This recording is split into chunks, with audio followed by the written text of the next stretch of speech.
Shalom saudaraku, setiap kita pasti pernah mengalami penderitaan dalam hidup. Entah itu penderitaan yang sifatnya singkat dan ringan, atau penderitaan yang berkepanjangan dan berat.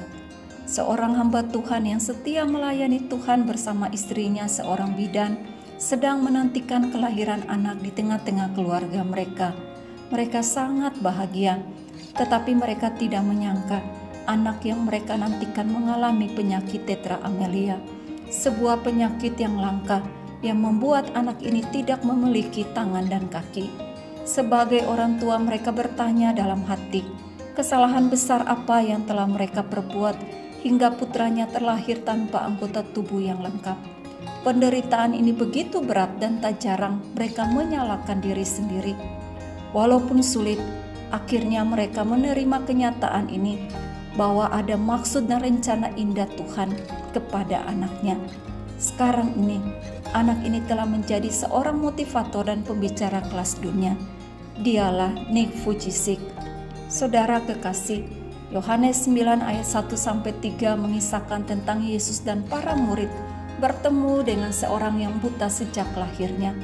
Rasa ingin tahu para murid tentang keadaan orang buta itu membuat mereka bertanya kepada Yesus, "Rabi, siapakah yang berbuat dosa, orang ini sendiri atau orang tuanya, sehingga ia dilahirkan buta?"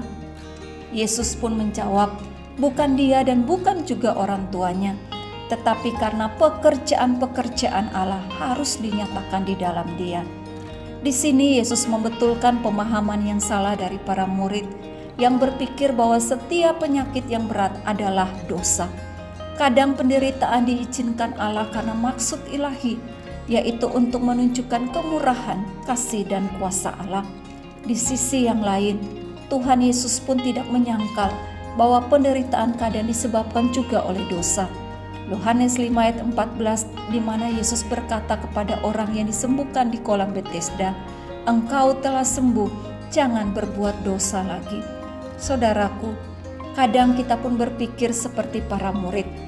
Kita sering melihat penderitaan sama dengan dosa. Kita belajar lagi dari peristiwa Nick Vujicic dan jawaban yang Yesus berikan, bahwa penderitaan tidak selalu disebabkan oleh dosa. Walaupun ada kalanya itu terjadi karena dosa, tetapi tidak selalu itu sumbernya.